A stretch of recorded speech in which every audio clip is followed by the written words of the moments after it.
सभी को बचपन से यही बताया गया होगा कि शिव जी का न आदि है और न ही अंत, अर्थात भगवान शिव न ही जन्मे हैं और न ही कभी मृत्यु को प्राप्त होंगे। पर शायद यह सच नहीं है, क्योंकि विष्णु पुराण और शिव पुराण में शिव जी की उत्पत्ति को लेकर बातें बताई गई हैं। यहाँ तक कि श्रीमद् देवी महापुराण में शिव जी के माता और पिता का भी वर्णन मिलता है। तो आखिर कौन है शिव जी के माता और पिता?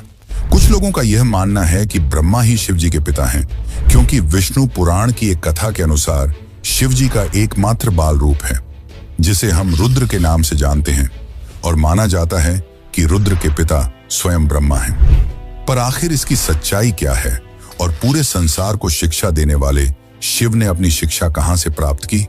तो चलिए जानते हैं शिव जी के जन्म का असली रहस्य। लेकिन उससे पहले वीडियो को लाइक करके कमेंट में हर हर महादेव जरूर लिखें।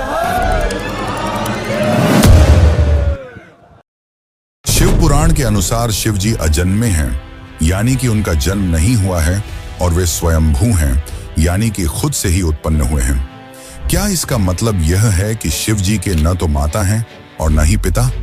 लेकिन विष्णु पुराण में तो कुछ और ही लिखा मिलता है, जिसके अनुसार विष्णु जी के नाभि से निकले कमल से ब्रह्मा जी की उत्पत्ति हुई और उनके माथे के तेज से शिव की उत्पत्ति हुई, जिसके कारण शिव जी को ज्यादातर समय ध्यान मुद्रा में दिखाया जाता है।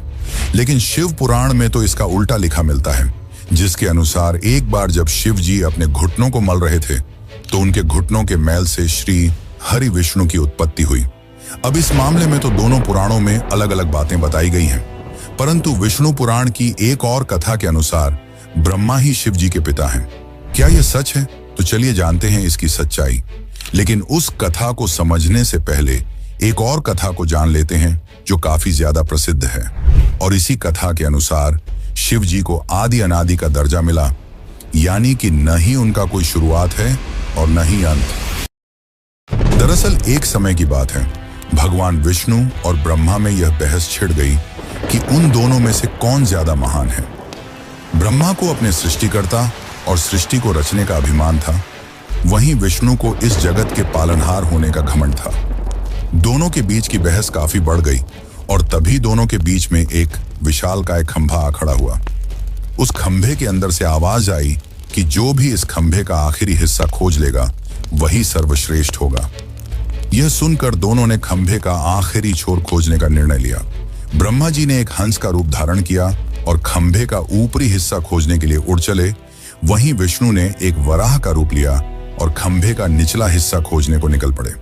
हजारों वर्षों तक खोजने के बावजूद दोनों को उसका आखिरी छोर नहीं मिला, जिसके पश्चात वे थक हार कर वापस लौट आए। अंततः खंभे के भीतर से शिव जी प्रकट हुए। यह कथा यह दर्शाती है कि शिव जी का न तो आदि है और न ही अंत।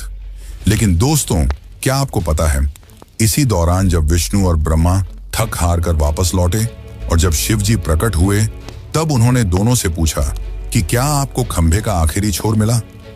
विष्णु ने निराशा भरे शब्दों में कहा कि मैं इसका आखिरी हिस्सा खोजने में असफल रहा, परंतु ब्रह्मा जी ने यह झूठ बोला कि वह इसका आखिरी हिस्सा खोजने में सफल रहे। यह बात सुनकर शिव जी काफी क्रोधित हुए और ब्रह्मा को श्राप दिया कि आज से पृथ्वी लोक पर तुम्हारी कोई पूजा नहीं करेगा, जिसके कारण आज भी ब्रह्मा जी का न तो ज्यादा कोई मंदिर है और न ही उन्हें पूजा जाता है। वैसे दोस्तों, इसके पीछे एक और कथा है जो भगवान ब्रह्मा और उनकी पुत्री से जुड़ा हुआ है, पर हम उसकी बात किसी और वीडियो में करेंगे। अभी हम ये जान लेते हैं कि क्यों शिव जी को ब्रह्मा का पुत्र बताया जाता है, आखिर इसके पीछे क्या सच्चाई है। तो चलिए अब इस कथा को भी जानते हैं। विष्णु पुराण के अनुसार सृष्टि के प्रारंभिक काल में जब सब कुछ यानी कि पूरा ब्रह्मांड जलमग्न था, न कोई देवता, न दानव और न ही कोई जीव जंतु, तब केवल श्री हरि विष्णु ही क्षीर सागर पर शेषनाग पर विश्राम कर रहे थे और उनकी नाभि से निकले कमल से ब्रह्मा जी की उत्पत्ति हुई। इसके पश्चात ब्रह्मा जी और विष्णु जी इस सृष्टि की उत्पत्ति और रचना को लेकर बातें करने लगे। इसी दौरान शिवजी भी वहां प्रकट हुए। जब शिवजी वहां प्रकट हुए तब ब्रह्मा ने उन्हें पहचानने से इनकार कर दिया, जिससे शिव रूठ गए और वहां से चले गए। तब विष्णु ने ब्रह्मा को दिव्य दृष्टि प्रदान की, जिसके पश्चात ब्रह्मा जी को अपनी गलती का एहसास हुआ। तब ब्रह्मा जी ने शिव जी से माफी मांगी और उनसे यह वरदान मांगा कि वे उनके पुत्र रूप में जन्म लें। शिव जी ने ब्रह्मा की प्रार्थना स्वीकार की और उन्हें आशीर्वाद दिया कि वे उनके पुत्र रूप में जन्म लेंगे। हजारों साल बीत जाने के बाद जब ब्रह्मा जी ने इस सृष्टि की रचना शुरू की, तब उन्हें एक बच्चे की जरूरत पड़ी और तब उन्हें शिव जी का आशीर्वाद याद आया, जिसके बाद ब्रह्मा जी ने कठोर तपस्या की और उनकी तपस्या से प्रसन्न होकर भगवान शिव एक बालक रूप में उनकी गोद में प्रकट हुए। आपकी जानकारी के लिए बता दूं कि यह भगवान शिव का एकमात्र बाल रूप है। दरअसल जब शिव जी बाल रूप में प्रकट हुए तो काफी ज्यादा रोने लगे और जब ब्रह्मा जी ने उनके रोने का कारण पूछा तो उन्होंने बड़ी ही मासूमियत से कहा कि वे इसलिए रो रहे हैं क्योंकि उनका कोई नाम नहीं है। तब ब्रह्मा जी ने उन्हें रुद्र नाम दिया, जिसका अर्थ होता है रोने वाला। परंतु इसके बावजूद भी शिव जी शांत नहीं हुए क्योंकि उन्हें यह नाम पसंद नहीं आया, जिसके बाद ब्रह्मा ने उन्हें दूसरा नाम दिया जो है सर्व। पर शिव जी को यह नाम भी पसंद नहीं आया, जिसके बाद ब्रह्मा ने उन्हें और भी नाम दिए जैसे भव, उग्र, भीम, पशुपति, ईशान, महादेव और इसी तरह ब्रह्मा जी ने शिव जी को 108 नाम दिए और माना जाता है कि यह सारे नाम धरती पर ही लिखे गए थे। पर दोस्तों, शिव जी के जन्म की असली सच्चाई तो अभी तक हमने नहीं जानी। तो चलिए अब हम जानते हैं शिव के जन्म की असली कहानी। आखिर कौन है उनके माता पिता। लेकिन उससे पहले आपसे एक विनती है कि अगर आपको यह वीडियो अच्छी लग रही है तो इसे अपने दोस्तों, रिश्तेदारों और अन्य शिव भक्तों को जरूर शेयर करें और कमेंट में लिखें हर हर महादेव। श्रीमद् देवी भागवत पुराण में शिव जी के माता पिता और उनके जन्म की बातें बताई गई हैं। यहां तक कि इसमें त्रिदेवों यानी कि ब्रह्मा और विष्णु के भी जन्म की सच्चाई देखने को मिलती है।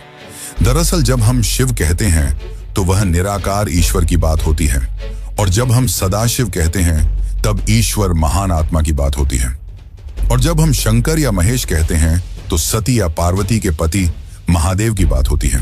बस बहुत से भक्त यह भेद नहीं कर पाते और सभी को समान मानते हैं। अब श्रीमद् देवी महापुराण के अनुसार देखा जाए तो एक बार की बात है, नारद जी ने अपने पिता ब्रह्मा से पूछा कि इस सृष्टि की शुरुआत किसने की है और साथ ही भगवान शिव, विष्णु और आपके पिता कौन हैं।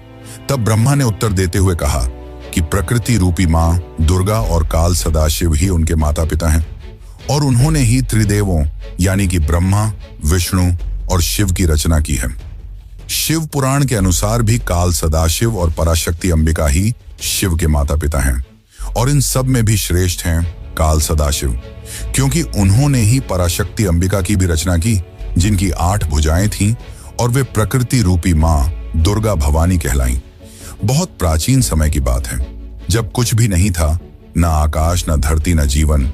उस समय केवल एक ही शक्ति थी, काल स्वरूप सदाशिव। वही आदि परमेश्वर हैं जिनसे सब कुछ उत्पन्न हुआ। सदाशिव के भीतर ही शक्ति रूप में दुर्गा भी विद्यमान थी। दोनों मिलकर काशी के आनंदवन में विचरण कर रहे थे। एक दिन दोनों के मन में यह विचार आया कि अब इस ब्रह्मांड में कुछ और प्राणियों की रचना की जानी चाहिए ताकि इस सृष्टि का विस्तार हो सके। उन्होंने सोचा कि किसी और पुरुष को पैदा किया जाए जो इस सृष्टि की जिम्मेदारी उठाए ताकि वे दोनों स्वयं निर्वाण की अवस्था में जा सकें, यानी मोक्ष में लीन होकर ध्यान और शांति में स्थित हो सकें। इसी उद्देश्य से सदाशिव ने अपने बाएं अंग से भगवान विष्णु को प्रकट किया। इसका मतलब यह है कि उन्होंने अपने शरीर के एक हिस्से से विष्णु को जन्म दिया। इसके बाद सदाशिव और दुर्गा ने एक और सृजन की योजना बनाई और वह था ब्रह्मा जी का जन्म। इस बार उन्होंने अपने दाएं अंग से ब्रह्मा को उत्पन्न किया और तुरंत ही विष्णु की नाभि से निकले कमल के फूल पर उन्हें बैठा दिया। वही कमल ब्रह्मा जी का आसन बना। अब जब ब्रह्मा जी उस कमल से उत्पन्न हुए तो उन्होंने सृष्टि निर्माण का कार्य अपने हाथ में लिया। लेकिन एक समय ऐसा आया जब ब्रह्मा और विष्णु के बीच यह विवाद हो गया कि उन दोनों में कौन श्रेष्ठ है, कौन सर्वोच्च है। दोनों की लड़ाई बढ़ने लगी। तभी अचानक एक बहुत बड़ा प्रकाश स्तंभ उनके बीच प्रकट हो गया, जिसकी कथा हम पहले ही जान चुके हैं। दरअसल उस प्रकाश स्तंभ से एक दिव्य वाणी आई। वह खुद ज्योतिर्लिंग रूप में काल थे। उन्होंने ब्रह्मा और विष्णु से कहा, पुत्रों, तुम दोनों ने बहुत तपस्या की है और इसी कारण तुमने मुझसे 2 विशेष कार्य प्राप्त किए हैं। एक है सृष्टि का कार्य यानी कि जन्म देना, जो ब्रह्मा का काम है, और दूसरा है पालन का कार्य यानी कि सृष्टि को चलाना, जो विष्णु का काम है। इसी प्रकार मेरा एक और रूप है रुद्र, जिससे मैंने संहार यानी कि विनाश के कार्य के लिए उत्पन्न लिया है। लेकिन काल सदाशिव ने यह भी स्पष्ट किया कि एक कार्य ऐसा है जो कोई नहीं कर सकता, और वह है कृपा करना। यह केवल सदाशिव ही कर सकते हैं। फिर सदाशिव ने कहा, रुद्र मेरे जैसा है, वह मेरे जैसा वस्त्र पहनता है, मेरे जैसा वाहन पर चलता है और मेरे जैसा अस्त्र शस्त्र रखता है। उसका रूप, वाहन और कार्य सब मेरे ही समान है। इस प्रकार यह कथा हमें बताती है कि संपूर्ण ब्रह्मांड की रचना सदाशिव और शक्ति रूपी दुर्गा से हुई है। ब्रह्मा, विष्णु, रुद्र, महेश, ये सभी उनके अंश हैं और उन्होंने अलग अलग कार्यों की जिम्मेदारी ली है ताकि सृष्टि ठीक तरह से चल सके। पर मित्रों, शिव जी की कहानी यहीं पर खत्म नहीं होती। एक और रोचक कथा है जिसके अनुसार एक बार कुछ साधु संतों ने भगवान शिव से उनके जन्म के बारे में पूछा। तब भगवान शिव ने जो उत्तर दिया वो चौंकाने वाला था। तो चलिए अब उस आखिरी कथा को जानते हैं जो आपके होश उड़ा देगी। एक अन्य पुराण के अनुसार एक बार ऋषि मुनियों में जिज्ञासा जागी कि आखिर भगवान शंकर के पिता कौन हैं। ये सवाल उन्होंने शंकर जी से ही पूछ लिया कि हे महादेव, आप सबके जन्मदाता हैं, लेकिन आपका जन्मदाता कौन है? आपके माता पिता का क्या नाम है? इस प्रश्न का उत्तर देते हुए भगवान शिव ने कहा, हे मुनिवर, मेरे जन्मदाता भगवान ब्रह्मा हैं। मुझे इस सृष्टि का निर्माण करने वाले भगवान ब्रह्मा ने जन्म दिया है। इसके बाद ऋषियों ने एक बार फिर भगवान शंकर से पूछा कि यदि ये आपके पिता हैं तो आपके दादा कौन हुए? तब शिव ने उत्तर देते हुए कहा कि इस सृष्टि का पालन करने वाले भगवान श्री हरि अर्थात भगवान विष्णु ही मेरे दादाजी हैं। भगवान की इस लीला से अनजान ऋषियों ने फिर से एक और प्रश्न किया कि जब आपके पिता ब्रह्मा हैं, दादा विष्णु, तो आपके परदादा कौन हैं? तब शिव ने मुस्कुराते हुए उत्तर दिया कि स्वयं भगवान शिव। इसके बाद ऋषि मुनि समझ गए कि शिव जी से बढ़कर ना कोई है ना कोई होगा। वैसे दोस्तों, क्या आपको पता है कि भगवान शिव को उनके आभूषण कहां से मिले? शिव जी अपने शरीर पर कई आभूषण धारण करते हैं, जैसे कि गंगा, चंद्रमा, वासुकी नाग, त्रिशूल, डमरू, भस्म आदि। आखिर उन्हें ये सारे आभूषण और शस्त्र कहां से मिले? और क्या है नंदी का रहस्य जो आपको भी हैरान कर देगा? और अगर आप भी इन रहस्यों को जानना चाहते हैं तो हमें कमेंट में जरूर बताइए, जिससे मैं इसके लिए एक अलग से वीडियो बना सकूं। लेकिन इस कथा का तात्पर्य केवल यही है कि शिव जी आदि अनादि हैं, वही अंत हैं और वही शुरुआत हैं। वे सृष्टि के जन्म के पहले भी थे और सृष्टि के विनाश के बाद भी रहेंगे। शिव जो काल से भी परे हैं, जो श्मशानवासी हैं, जिन्हें मृत्यु का भय नहीं, जो मोह से भी परे हैं। लेकिन एक समय ऐसा क्या हुआ कि पूरी सृष्टि का संतुलन बिगड़ गया।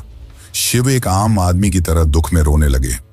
उन्हें दुख था अपनी अर्धांगिनी सती की मृत्यु का। परंतु ऐसा क्या हुआ कि सती ने अपना देह त्याग दिया? और कैसे मिले शिव जी माता पार्वती से? अगर आप भी इस कथा यानी कि सती कथा को जानना चाहते हैं तो चैनल पर जाकर हमारी सती कथा वाली वीडियो जरूर देखें। धन्यवाद।